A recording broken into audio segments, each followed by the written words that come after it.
साथियों नमस्कार, स्वागत है आपका अपने चैनल सक्सेस जंक्शन एक कदम सफलता की ओर में। और हम लेकर के आ गए आपके लिए सभी प्रतियोगी परीक्षाओं की दृष्टि से अति महत्वपूर्ण 360 डिग्री करंट अफेयर्स, यानी कि यहाँ पर आपको हर एक प्रश्न के बारे में डिटेल में जानकारी दी जाएगी, जिससे अगर उससे संबंधित कोई अन्य प्रश्न भी देखने को मिलता है तो आप उसे भी बड़ी आसानी से सॉल्व कर सकते हैं। तो चलिए बिना समय गवाए हुए सीधे अपने सेशन की ओर चलते हैं। आज का सेशन स्पेशल होने वाला है क्योंकि हमने आज इसमें एक और इनिशिएट लॉन्च किया है। आइए देखते हैं क्या है।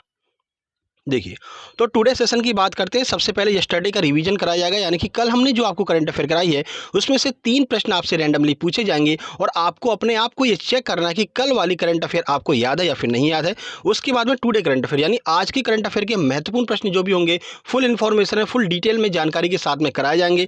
उसके बाद में एमपी करंट अफेयर यानी मध्य प्रदेश करंट अफेयर के महत्वपूर्ण प्रश्न जो भी बन रहे होंगे वो आपको कराए जाएंगे। उसके बाद में स्टैटिक जी के सभी प्रतियोगी परीक्षाओं की दृष्टि से स्टैटिक जी के अति महत्वपूर्ण है, तो स्टैटिक जीके के महत्वपूर्ण प्रश्न कराए जाएंगे। उसके बाद में वन अवार्ड करंट, यानी कि करंट अफेयर से संबंधित एक अवार्ड को हम यहाँ पर कवर करेंगे, जिसमें आज हम कवर करेंगे दादा साहब फाल्के अवार्ड 2019, जो कि 1 अप्रैल 2021 को दिया गया है। तो इसके बारे में पूरी जानकारी हम आपको यहाँ पर बताने वाले हैं। यही हमने एक एक्स्ट्रा जो एफर्ट है वो इसमें यहाँ पर ऐड किया है। आप लोगों के लगातार प्यार और कमेंट की वजह से हमने एक और चीज़ यहाँ पर ऐड कर दी है। उसके बाद में होमवर्क विद स्क्रीनशॉट, यानी कि कल हमने आपसे एक प्रश्न पूछा था, उसका जवाब जिन लोगों ने भी दिया होगा उनके नाम आपको स्क्रीन पर दिखाई देंगे। उसके बाद में टुडे होमवर्क, यानी कि आज हम आपसे एक प्रश्न पूछेंगे जिसका जवाब देने पर कल वाली वीडियो में आपका नाम भी देखने को मिलेगा। साथ ही साथ में हम यहाँ पर जून के जो भी महत्वपूर्ण डेज हैं उनको भी यहाँ पर एक बार रिवाइज कर लेंगे, तो डेज भी हमको याद हो जाएंगे। तो इतना सब कुछ आज के सेशन में होने वाला है। महत्वपूर्ण सेशन साबित होने वाला है सभी प्रतियोगी परीक्षाओं की दृष्टि से। तो चलिए शुरुआत कर लेते हैं। सबसे पहले यहाँ पर रिवीजन करते हैं कल वाली करंट अफेयर्स का। आइए देखते हैं। तो भारत के अटॉर्नी जनरल का कार्यकाल 1 साल के लिए बढ़ा दिया गया है। भारत के अटॉर्नी जनरल वर्तमान में कौन हैं? राजीव महर्षि, राजीव कुमार, के वेणुगोपाल या फिर इनमें से कोई नहीं। चलिए आंसर देख लेते हैं। सही आंसर है सी, यानी कि के वेणुगोपाल को यहाँ पर भारत का जो है अटॉर्नी जनरल बनाया गया है। इनका कार्यकाल 1 साल के लिए और बढ़ा दिया गया है। लगातार दूसरी बार इनका कार्यकाल बढ़ाया गया है। आगे बढ़ते हैं, अगला प्रश्न देखते हैं। रेबीज मुक्त होने वाला भारत का पहला राज्य कौन सा बन गया है? उत्तर प्रदेश, राजस्थान, गोवा या फिर बिहार। आंसर की बात करें, सही आंसर है सी, यानी कि गोवा जो है रेबीज मुक्त होने वाला भारत का पहला प्रदेश बन गया है। अगला प्रश्न देखते हैं। भारत के केंद्रीय सतर्कता आयुक्त यानी कि सीबीसी किसे बनाया गया है? अरविंद अरोड़ा, सुरेश एन पटेल, अजीत डोभाल या फिर इनमें से कोई नहीं। सही आंसर रहेगा इसका बी, यानी कि सुरेश एन पटेल को यहाँ पर बनाया गया सीबीसी। इसका सही आंसर बी रहेगा। चलिए ये आपका रिवीजन हो गया। शुरुआत करते हैं आज की, यानी कि 30 जून 2021 महत्वपूर्ण करंट अफेयर। एक एक प्रश्न आपकी परीक्षा के लिए अति महत्वपूर्ण साबित होगा। आइए देखते हैं पहला प्रश्न। देखिए, तो अभी हाल ही में सीबीआई के विशेष निदेशक किसे नियुक्त किया गया है? राकेश अस्थाना, प्रवीण सिन्हा, अशोक लवासा या फिर मनोज सिन्हा। चलिए आंसर देख लेते हैं। एक और अपॉइंटमेंट, महत्वपूर्ण अपॉइंटमेंट है, पूछा जा सकता है आपकी परीक्षाओं में। तो देखिए आंसर की बात करें, सही आंसर है बी, यानी कि प्रवीण सिन्हा को अभी हाल ही में सीबीआई का विशेष निदेशक नियुक्त किया गया है। चलिए इस प्रश्न के बारे में पूरी जानकारी आपको दे देते हैं। देखिए, तो भारत सरकार ने सीबीआई के अतिरिक्त निदेशक, अभी तक ये अतिरिक्त निदेशक थे, प्रवीण सिन्हा को केंद्रीय जांच ब्यूरो यानी कि सीबीआई का विशेष निदेशक नियुक्त किया है। तो अभी तक ये अतिरिक्त निदेशक के पद पर थे, अब इनको विशेष निदेशक बना दिया गया है। ठीक है, यह पद पहले राकेश अस्थाना के पास में था। राकेश अस्थाना अभी हाल ही में रिटायर हो गए हैं। ठीक है, उन्हें कार्यभार ग्रहण करने की तिथि से अगले आदेश तक या फिर 30 अप्रैल 2022 को उनकी सेवानिवृत्ति तक कार्यकाल के लिए नियुक्त किया गया है। यानी इनका कार्यकाल 30 अप्रैल 2022 तक के लिए है। किसका? प्रवीण सिन्हा का। ठीक है, उन्होंने 1996 में उप निदेशक एसीबी अहमदाबाद के रूप में भी कार्य किया, यानी कि एसीबी के उप निदेशक के रूप में अभी तक जो सीबीआई के नए निदेशक नियुक्त किए गए हैं, प्रवीण सिन्हा अभी तक एसीबी के रूप में कार्य कर रहे थे। कहां पर? अहमदाबाद में नियुक्त थे। ठीक है, तो ये महत्वपूर्ण जानकारी हो गई। चलिए आगे बढ़ते हैं और अगला प्रश्न देखते हैं। अगला प्रश्न है, एसएफआई ने साजन प्रकाश के लिए कितने रुपए नगद इनाम की घोषणा की है? और साजन प्रकाश को आपको याद रखना है, ये बहुत महत्वपूर्ण प्रश्न बनेगा क्योंकि देश के पहले ऐसे तैराक बन गए हैं जिन्होंने टोक्यो ओलंपिक या फिर किसी भी ओलंपिक के लिए क्वालिफाई किया है। ऑप्शन ए है 3 लाख, ऑप्शन बी है 5 लाख, ऑप्शन सी है 6 लाख या फिर ऑप्शन नंबर डी है 10 लाख। आइए देखते हैं कितने इनाम की घोषणा की है एसएफआई ने। Swimming federation of India, SFI का फुल फॉर्म। सही आंसर है बी, यानी कि 5 लाख रुपए की घोषणा यहाँ पर की गई है, साजन प्रकाश को देगी स्विमिंग फेडरेशन ऑफ इंडिया। चलिए देखिए इस प्रश्न के बारे में जानकारी देखते हैं। तो स्विमिंग फेडरेशन ऑफ इंडिया ने साजन प्रकाश के लिए 5 लाख रुपए नगद इनाम की घोषणा की है। उन्होंने ओलंपिक के लिए सीधी योग्यता प्राप्त करने वाले पहले तैराक बनकर इतिहास रच दिया है। ठीक है, तो साजन प्रकाश को आपको याद रखना है। प्रकाश ने इटली के रोम में सेटेकोली ट्रॉफी के पुरुषों की 200 मीटर बटरफ्लाई स्पर्धा में 1 मिनट 56 सेकंड और 38 पल सेकंड का समय लेकर के ए मानक समय को तोड़कर टोक्यो ओलंपिक के खेलों के लिए जो है क्वालिफाई कर लिया है। इस प्रश्न के बारे में कल हमने आपको पूरी जानकारी दी थी साजन प्रकाश के बारे में, शायद परसों वाली वीडियो में हमने आपको बताया था। तो याद रखिएगा, साजन प्रकाश स्विमर हैं एक, इनको 5 लाख रुपए इनाम की घोषणा SFI swimming federation of India के द्वारा की गई है। चलिए आगे बढ़ते हैं और अगला प्रश्न देखते हैं। देखिए, काले अमरूद का विकास किस कृषि विश्वविद्यालय के द्वारा किया गया है? ये भी आपका बहुत महत्वपूर्ण प्रश्न बनेगा। ऑप्शन ए है बिहार, ऑप्शन बी है दिल्ली, ऑप्शन सी है भोपाल, ऑप्शन डी है इंदौर। तो बताइए किसने यहाँ पर काले अमरूद का विकास किया है? चलिए आंसर देख लेते हैं। सही आंसर है ए, यानी कि बिहार जो कृषि विश्वविद्यालय है उसने काले अमरूद का विकास यहाँ पर किया है। कुछ जानकारी आपको देते हैं, देखिए। तो बिहार कृषि विश्वविद्यालय भागलपुर के वैज्ञानिकों ने अमरूद की एक अनूठी किस्म काले अमरूद को विकसित किया है। यह एंटीऑक्सीडेंट, मिनरल और विटामिन से भरपूर होता है। इसे 3 साल से अधिक के वैज्ञानिक अनुसंधान के बाद विकसित किया गया है और जल्दी से व्यावसायिक खेती के लिए लॉन्च किए जाने की संभावना है। ठीक है, तो कहाँ पर विकसित किया गया है? बिहार के भागलपुर जो कृषि विश्वविद्यालय है वहाँ के वैज्ञानिकों ने काले अमरूद को खोजा है और ये एंटीऑक्सीडेंट, मिनरल से भरपूर होता है। जल्दी आपको बाजारों में देखने को मिल जाएगा। चलिए आगे बढ़ते हैं और अगला प्रश्न देखते हैं। बीसीसीआई ने किस देश में 2021 T20 विश्व कप आयोजन होने की पुष्टि की है, जो कि पहले अपने भारत में ही होने वाला था, लेकिन अभी हाल ही में इसको पोस्टपोन कर दिया गया है, यानी किसी दूसरे देश में ट्रांसफर कर दिया गया है। देखिए, इंग्लैंड, दक्षिण अफ्रीका, UAE या फिर भारत। चलिए आंसर देख लेते हैं।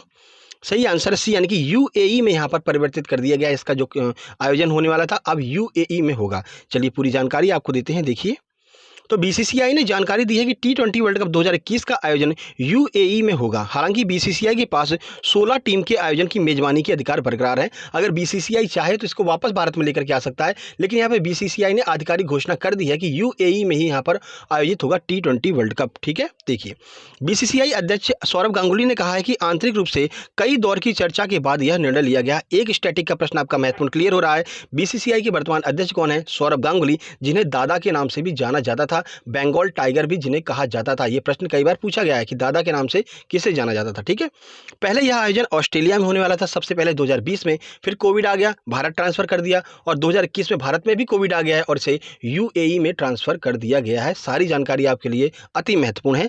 आइए आगे बढ़ते हैं और अगला प्रश्न देखते हैं। अभी हाल ही में ISSF विश्व कप शूटिंग में भारत के किस शूटर ने 25 मीटर एयर पिस्टल स्पर्धा में स्वर्ण पदक जीत लिया है? अभिनव बिंद्रा, राही सरनोबत, दीपक पल्लिकल या फिर मीराबाई चानू। आइए आंसर देख लेते हैं। सही आंसर है बी, यानी कि राही सरनोबत ने यहाँ पर 25 मीटर पिस्टल स्पर्धा में स्वर्ण पदक जीता है, जो भी यहाँ पर ISSF जो आपका वर्ल्ड कप चल रहा है। देखिए कुछ जानकारी। तो ISSF विश्व कप शूटिंग में भारत की राही सरनोबत ने क्रोएशिया के OCGA में महिलाओं की 25 मीटर पिस्टल स्पर्धा में स्वर्ण पदक यहां पर जीत लिया है। कहां पर चल रहा है वर्ल्ड कप? क्रोएशिया के OCGA में जो है ये वर्ल्ड कप चल रहा है, ISSF विश्व कप। ठीक है, राही ने 25 मीटर फाइनल में 50 में से 39 का स्क्वायर प्राप्त कर चल रहे विश्व कप में भारत के लिए पहला स्वर्ण पदक यहाँ पर जीता है। मनु भाकर भी किससे निशानेबाजी से संबंधित याद रखना है। मनु भाकर जो भी है वो भी पिस्टल निशानेबाज हैं। इन्होंने 8 प्रतियोगी फाइनलों में 7वें स्थान पर मनु भाकर रही हैं, तो इनका प्रदर्शन अच्छा नहीं रहा है, लेकिन राही सरनोबत ने यहाँ पर स्वर्ण पदक जीता है। बस मनु भाकर को इसलिए कवर किया क्योंकि प्रश्न पूछा गया था अभी हाल ही में NTPC में कि मनु भाकर का संबंध किस खेल से है, तो शूटिंग से संबंधित है मनु भाकर भी। ठीक है, आगे बढ़ते हैं और अगला प्रश्न देखते हैं। अगला प्रश्न है, रामनाथ कोविंद जी के द्वारा डॉक्टर भीमराव अंबेडकर सांस्कृतिक केंद्र की आधारशिला कहां पर रखी गई है? बहुत महत्वपूर्ण यह प्रश्न है, क्योंकि अभी पिछले दिनों आपको पता है एक ट्रेन के द्वारा जो है रामनाथ कोविंद जी ने, जो राष्ट्रपति हैं भारत की, इन्होंने यात्रा की थी, तो उससे संबंधित जो भी प्रश्न बनेगा वो आपकी परीक्षा के लिए अति महत्वपूर्ण है। तो वहीं से यह प्रश्न बनकर के आया है कि रामनाथ कोविंद जी जो कि भारत के राष्ट्रपति हैं, डॉक्टर भीमराव अंबेडकर सांस्कृतिक केंद्र की आधारशिला इन्होंने कहाँ पर रखी है? कानपुर, लखनऊ, दिल्ली, जयपुर। चलिए आंसर देख लेते हैं। सही आंसर है बी, यानी कि लखनऊ में इन्होंने डॉक्टर भीमराव अंबेडकर सांस्कृतिक केंद्र की आधारशिला रखी है। चलिए कुछ जानकारी आपको देते हैं, देखिए। तो राष्ट्रपति रामनाथ कोविंद जी ने 29 जून 2021 को लखनऊ में डॉक्टर भीमराव अंबेडकर सांस्कृतिक केंद्र की आधारशिला रखी। केंद्र को राज्य के सांस्कृतिक मंत्रालय द्वारा विकसित किया जाएगा। उत्तर प्रदेश सांस्कृतिक मंत्रालय द्वारा इसको विकसित किया जाएगा। इसमें 750 सीटों वाला सभागार, पुस्तकालय, पिक्चर गैलरी, संग्रहालय, मल्टीपर्पज हॉल, छात्रावास, कैफेटेरिया, पार्किंग और अन्य आधारभूत सुविधाएं जो है वो यहाँ पर आपको देखने को मिलेंगी, जो कि लखनऊ में सांस्कृतिक आधारशिला रखी गई है। इस परियोजना की लागत कितनी है? तो 45.4 करोड़ रुपए, 04 करोड़ रुपए जो है वो इस परियोजना की लागत है। ठीक है, तो ये महत्वपूर्ण फैक्ट आपके लिए साबित हो सकते हैं यूपी ट्रिपल एससी पीईटी के लिए और यूपीएसआई के लिए। ये प्रश्न बहुत महत्वपूर्ण है। आगे बढ़ते हैं और अगला प्रश्न देखते हैं। तो यहां से आपका स्टार्ट होता है 30 जून 2021 मध्य प्रदेश करंट अफेयर के महत्वपूर्ण प्रश्न। आइए देखते हैं पहला प्रश्न। तो मध्य प्रदेश का कौन सा जिला पहला टीबी मुक्त जिला बन गया है? हरदा, बैतूल, सीहोर या फिर उमरिया? आंसर की बात करें, सही आंसर है बी, यानी कि बैतूल जिला पहला टीबी मुक्त जिला बन गया है। आइए देखते हैं कुछ जानकारी। तो मध्य प्रदेश का बैतूल जिला टीबी मुक्त होने वाला देश का पहला जिला बन गया है। प्रतिवर्ष, अब देखिए टीबी जो महत्वपूर्ण, ये जो टीबी बीमारी है इसके बारे में सारी जानकारी अपन को होनी चाहिए, क्योंकि इससे बहुत सारे करंट अफेयर के प्रश्न बनने वाले हैं। तो देखिए, प्रतिवर्ष 24 मार्च को वर्ल्ड टीबी दिवस मनाया जाता है। एक स्टैटिक का प्रश्न आपका यहाँ से क्लियर होता है। यह दिवस 1882 ईस्वी में क्षय रोग, यहाँ पर क्षय नहीं है, क्षय रोग, टीबी को क्षय रोग भी कहते हैं। ठीक है, क्षय रोग के बेसिलस की खोज करने वाले डॉक्टर रॉबर्ट कोच के जन्मदिवस पर मनाया जाता है। तो बेसिलस टीके की खोज किसने की थी? रॉबर्ट कोच ने की थी। ठीक है, ये प्रश्न भी आपका क्लियर हो गया।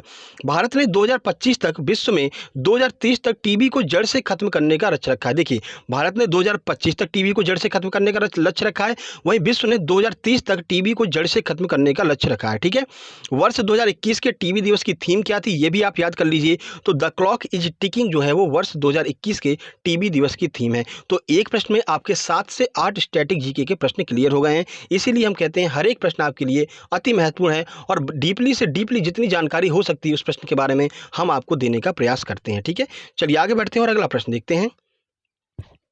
तो देश की पहली केबल कार किस शहर में चलने वाली है? भोपाल, इंदौर, खरगोन, जबलपुर? आंसर की बात करें, सही आंसर है बी, यानी कि इंदौर में देश की पहली केबल कार चलने वाली है। चलिए पूरी जानकारी आपको देते हैं इस प्रश्न के बारे में।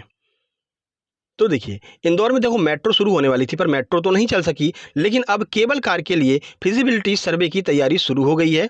इसे लेकर पहली बैठक गुरुवार को हुई। इसमें देश के विभिन्न स्थानों पर केबल कार चलाने वाली कंपनियों ने प्रेजेंटेशन दिया। ठीक है, कई स्थानों पर टूरिस्ट प्लेसों पर जो है केबल कार वगैरह चल रही है, लेकिन अभी तक जो है किसी ने ट्रैफिक के लिए केबल कार नहीं चलाई है। तो जो कंपनियां वहां पर टूरिस्ट में काम कर रही हैं उनने अपना अपना प्रेजेंटेशन दिया है, एक कंपनी को यहाँ पर फाइनल किया जाएगा।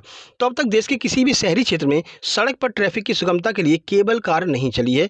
इंदौर देश का पहला ऐसा शहर होगा जहां पर यह सुविधा उपलब्ध होगी। यह रूट करीब 9 से 10 किलोमीटर का होगा और इस प्रोजेक्ट की लागत करीब 500 करोड़ रुपए की आने वाली है। तो ये सारे फैक्ट आपके लिए महत्वपूर्ण है, क्योंकि कथन वाले जब प्रश्न बनते हैं तो इनमें से ही प्रश्न बना लिए जाते हैं। तो राशि याद रखिए 500 करोड़, दूरी याद रखिए 9 से 10 किलोमीटर। इंदौर पहला ऐसा राज्य बन जाएगा भारत का जहां पर केबल कार चलना स्टार्ट हो जाएगी। चलिए आगे बढ़ते हैं। यहाँ से शुरू होता है आपका स्टैटिक जीके की छुपा रुस्तम क्लास, जो कि सभी परीक्षाओं की दृष्टि से महत्वपूर्ण है। आइए देखते हैं पहला प्रश्न। पक्षियों के अध्ययन को क्या कहा जाता है? एनटीपीसी ने 4 से 5 बार अभी हाल ही में हुई एग्जाम में इस प्रश्न को कवर किया है, तो इसलिए हम आपके लिए लेकर के आ गए हैं। देखिए, मीटियोलॉजी, बायोलॉजी, ऑर्निथोलॉजी या फिर इनमें से कोई नहीं? आंसर की बात करें, सही आंसर सी, यानी कि ऑर्निथोलॉजी कहा जाता है पक्षियों के अध्ययन को। चलिए कुछ जानकारी आपको दे देते हैं। तो पक्षियों के अध्ययन को ऑर्निथोलॉजी कहा जाता है। एक प्रश्न यहाँ पर बार बार बनता है, बर्डमैन ऑफ इंडिया किसे कहा जाता है? तो याद रखिएगा, सलीम अली को बर्डमैन ऑफ इंडिया भी कहा जाता है। इन्हीं के नाम पर सलीम अली पक्षी अभ्यारण्य जम्मू कश्मीर में स्थित है। आगे बढ़ते हैं और अगला प्रश्न देखते हैं। तो संयुक्त राष्ट्र सुरक्षा परिषद में स्थायी सदस्यों की संख्या कितनी है? मतलब जिसके पास है वीटो पावर है, वो कितने ऐसे देश हैं? 5, 6, 7 या फिर 4? आंसर की बात करें, सही आंसर है 5। 5 कर लीजिए, या ये टाइपिंग एरर हो जाती है पता नहीं कैसे। सही आंसर इसका हो जाएगा 5। कौन कौन से 5 देश हैं, डिस्क्रिप्शन पर जरूर ध्यान दीजिएगा। अगर मान लीजिए आंसर गलत भी हो जाता है तो डिस्क्रिप्शन पर जरूर ध्यान दीजिएगा। सही आंसर है 5। देखिए, संयुक्त राष्ट्र सुरक्षा परिषद में स्थायी सदस्यों की संख्या 5 है। कौन कौन से 5 सदस्य हैं, आइए देख लेते हैं। रूस, फ्रांस, अमेरिका, चीन, इंग्लैंड। याद कैसे करते हैं? तो रुसिया फेस, यानी कि रूसने के बाद में फेस कैसा हो जाता है, ऐसे आप याद रखते हैं। रूस, रुसिया से हो गया रूस, ठीक है। FACE फेस से हो गया, तो फेस पर पहले आ जाएगा फ्रांस, दूसरे पर अमेरिका, C से चीन, E से इंग्लैंड। तो रुसिया फेस ऐसे आप याद कर सकते हैं। रुसने के बाद में फेस कैसे हो जाता है? ऐसा हो जाता है, ठीक है ना। तो FACE फेस से याद रख सकते हैं और रूस आपका सबसे पहले आ जाएगा, ठीक है। अब अस्थायी सदस्य कितने हैं? तो 10 अस्थायी सदस्य होते हैं और ये हर साल चुने जाते हैं 10 अस्थायी सदस्य, जिसमें भारत जो है इस बार 8वीं बार शामिल हुआ है। अस्थायी सदस्यों में भारत लगातार 8वीं बार शामिल कर लिया गया है, ठीक है। चलिए आगे बढ़ते हैं और अगला प्रश्न देखते हैं। कोयला उत्पादन की वजह से विश्व का काला प्रदेश किसे कहा जाता है? तो विश्व को भी देख लेंगे और साथ ही साथ में भारत का काला प्रदेश किसे कहा जाता है वो भी आपके लिए महत्वपूर्ण होगा, तो वो भी हम देख लेंगे। तो देखिए, शिकागो, रूर, बलूचिस्तान या फिर सियोल। आंसर की बात करें, सही आंसर है बी, यानी कि जो रूर प्रदेश है उसे विश्व का काला प्रदेश कहते हैं कोयला उत्पादन की वजह से। अब ये रूर प्रदेश कहाँ पर है, आइए वो भी कवर कर लेते हैं। तो देखिए, जर्मनी में, तो जर्मनी के रूर प्रदेश को विश्व में सर्वाधिक कोयला उत्पादन की वजह से काला प्रदेश कहा जाता है। भारत की बात कर लेते हैं, तो भारत में दामोदर नदी घाटी को भारत का रूर क्षेत्र कहा जाता है। तो भारत में सर्वाधिक कोयला कहाँ पर पाया जाता है? दामोदर नदी घाटी में। विश्व में सबसे ज़्यादा कोयला कहाँ पर पाया जाता है? तो जर्मनी के रूर प्रदेश में विश्व में सर्वाधिक कोयला पाया जाता है, ठीक है। आगे बढ़ते हैं और अगला सेगमेंट देखते हैं। तो देखिए, यहाँ पर जैसा हमने आपको बताया था, एक अवार्ड हम यहाँ पर क्लियर करते हुए चलेंगे, क्योंकि अवार्ड आप फिर वैसे क्लियर नहीं कर पाते हैं, ठीक है, अलग से नहीं क्लियर कर पाते हैं, तो यहीं पर साथ में कवर करते हुए चलेंगे। तो देखिए, 51वां दादा साहब फाल्के अवार्ड के बारे में हम बात करने वाले हैं, तो चलिए शुरुआत करते हैं। तो भारत की ओर से दिए जाने वाला फिल्म इंडस्ट्री का सबसे बड़ा अवार्ड है कौन सा? दादा साहब फाल्के पुरस्कार, ठीक है। केंद्रीय सूचना एवं प्रसारण मंत्रालय द्वारा दिया जाता है, ये भी आपको याद रखना है। 2019 का 51वां दादा साहब फाल्के सम्मान रजनीकांत को प्रदान किया गया। रजनीकांत साउथ के एक बहुत बड़े एक्टर हैं, आपको पता होगा, ठीक है। रजनीकांत तलाइवा भी जिन्हें कहा जाता है, रोबोट मूवी तो आपने देखी होगी, ठीक है ना। इसको प्रदान करने की घोषणा 1 अप्रैल 2021 को की गई है। देखिए, 2019 का पुरस्कार 2021 में प्रदान किया गया, क्योंकि 2020 में भी कोविड आ गया था, इस वजह से 2020 में नहीं दिया जा सका था, ठीक है। दादा साहब फाल्के सम्मान की शुरुआत कब की गई? 1969 में दादा साहब फाल्के सम्मान की शुरुआत की गई थी। लास्ट जो 50वां सम्मान है वो किसे दिया गया था? तो अमिताभ बच्चन को 50वां दादा साहब फाल्के पुरस्कार दिया गया था। 51वां रजनीकांत को दिया गया है। इतने सारे फैक्ट महत्वपूर्ण है आपके लिए, आपकी परीक्षाओं की दृष्टि से। 51वां दादा साहब फाल्के पुरस्कार के बारे में ये जो प्रश्न पूछे जा सकते हैं, हमने आपको करा दिए। आगे बढ़ते हैं और अगला सेगमेंट देखते हैं। अगले सेगमेंट में है जून के महत्वपूर्ण दिवस। आइए रिवाइज कर लेते हैं। 1 जून को हमने विश्व दुग्ध दिवस मनाया, 5 जून को विश्व पर्यावरण दिवस मनाया, 8 जून को विश्व महासागर दिवस मनाया, 12 जून को बाल श्रम निषेध दिवस मनाया, 14 जून को विश्व रक्तदाता दिवस मनाया, 15 जून को विश्व वायु दिवस मनाया, 17 जून को world day to combat desertification मनाया, 20 जून को विश्व शरणार्थी दिवस मनाया, जिसे रिफ्यूजी डे भी कहते हैं, 21 जून को विश्व योगा दिवस मनाया, 23 जून को विश्व ओलंपिक दिवस मनाया और 25 जून को विश्व विटिलिगो दिवस हमने मनाया। तो ये इसका बार बार रिवीजन करते रहिएगा, तो आपको डेज भी याद हो जाएंगे। चलिए आगे बढ़ते हैं, अगला सेगमेंट देखते हैं। 1 मिनट। देखिए, तो कल के प्रश्न की बात कर लेते हैं। तो कल के प्रश्न का सही उत्तर है हमिंगबर्ड। कल हमने आपसे पूछा था कि विश्व का सबसे छोटा पक्षी कौन सा है? हमिंगबर्ड है। आइए देखते हैं किस किसने यहाँ पर आंसर दिया है। तो शैलेंद्र चौधरी ने काफ़ी अच्छी यहाँ पर जानकारी दी है और इन्होंने बायोनॉमिकल नेम भी बताया। बहुत बहुत धन्यवाद आपका। उसके बाद में साक्षी द्विवेदी ने बिल्कुल सही बताया है, सुनील कुशवाहा ने गुंजन पक्षी बताया, हरीश बाबू ने बिल्कुल हमिंगबर्ड बताया, सचिन पारासर ने हमिंगबर्ड बताया है, SK बुंदेला ने हमिंगबर्ड बताया है, आरती लोधी ने हमिंगबर्ड बताया है। उसके बाद में निखिल चौहान ने बिल्कुल सही जानकारी दी है, प्रकाश साहू ने बिल्कुल सही बताया है और इन्होंने भी काफ़ी अच्छी यहाँ पर जानकारी दी है। उसके बाद शिल्पा वानखेड़े ने बिल्कुल सही जानकारी दी है। आप लोगों का बहुत बहुत धन्यवाद। आपका इतना प्यार होता है, इसीलिए हम नए नए सेगमेंट जो हैं इस करंट अफेयर में जोड़ते रहते हैं, जैसा कि हमने आज आपके लिए अवार्ड वाला जो है सेगमेंट नया जोड़ा था, ठीक है। आगे बढ़ते हैं और आज देखते हैं आज का क्या प्रश्न है, जिसे आपको कमेंट बॉक्स में कमेंट करना है। आइए देखते हैं। तो आज का प्रश्न है, महात्मा बुद्ध को ज्ञान की प्राप्ति कहाँ पर हुई थी? एक बार प्रश्न फिर से देख लीजिए, महात्मा बुद्ध को ज्ञान की प्राप्ति कहाँ से हुई थी? ये आपका इतिहास का प्रश्न है, आपकी परीक्षा में बार बार पूछा गया है, आपको कमेंट बॉक्स में कमेंट करना है, ठीक है। क्लू तो हम बता देते हैं, तो बिहार में वह स्थान स्थित है, बाकी आप देख लीजिएगा, ठीक है। बाकी आपको बता दें, दोपहर में 12:30 बजे हम MPPSC वालों के लिए प्रैक्टिस सेट लेकर के आते हैं। MPGK का प्रैक्टिस सेट हम ऑलरेडी अपलोड कर चुके हैं। साइबर सिक्योरिटी जो कि आपका यूनिट 9 का पार्ट है, वो भी हम ऑलरेडी अपलोड कर चुके हैं। अब हम अलग अलग यूनिट कर देंगे। अभी तक कुछ लोगों को परेशानी आ रही थी कि सारे यूनिट के प्रश्न एक ही में हो गए थे, जल्दी हम उसको अलग अलग यूनिट में डिवाइड करने वाले हैं, ठीक है। तो कोई दिक्कत नहीं होगी। बाकी ये वीडियो पसंद आई, वीडियो को लाइक कीजिए, दोस्तों के पास शेयर कीजिए। चैनल पर पहली बार आए हैं तो चैनल को सब्सक्राइब करके नोटिफिकेशन बेल जरूर दबा लीजिए, क्योंकि हम रोज आपके लिए 7:30 बजे महत्वपूर्ण करंट अफेयर और दोपहर में 12:30 बजे प्रैक्टिस सेट लेकर के आते रहते हैं, ठीक है। तो जल्दी मिलते हैं दोपहर में 12:30 बजे एक नए प्रैक्टिस सेट के साथ में। तब तक के लिए नमस्कार, धन्यवाद। और दोस्तों के पास शेयर जरूर कर दिया कीजिए मेरे भाई।